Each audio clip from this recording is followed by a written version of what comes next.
Hi viewers, காண துவையல் எப்படி பண்ணலான்னு பார்க்கலாம். அதுக்கு தேவையான அளவு காணம் எடுத்துக்கோங்க. 2 காஞ்ச மிளகாய் எடுத்துக்கோங்க.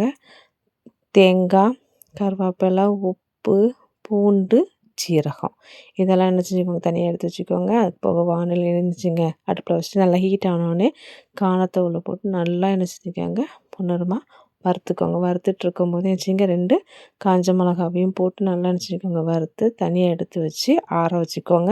ஆறுனதுக்கப்புறம் மிக்ஸி ஜாரில் ஆட் பண்ணிக்கோங்க. ஆட் பண்ணி நல்லா என்ன செஞ்சுக்கோங்க, பவுட்ராக்கிக்கோங்க. பவுட்ரு ஆனதுக்கப்புறம் நம்ம என்ன செஞ்சுக்கிறோம், தேங்காய் ஆட் பண்ணிக்கிறோம், கருவேப்பிலை ஆட் பண்ணிக்கிறோம், உப்பு, பூண்டு, சீரகம் இது எல்லாத்தையும் ஆட் பண்ணி என்ன செஞ்சுக்கோங்க, நல்லா கிரைண்ட் பண்ணி பேஸ்ட்டாக எடுத்துட்டீங்க அப்படின்னு சொன்னால் டேஸ்டியான காணத்துவையல் ரெடி.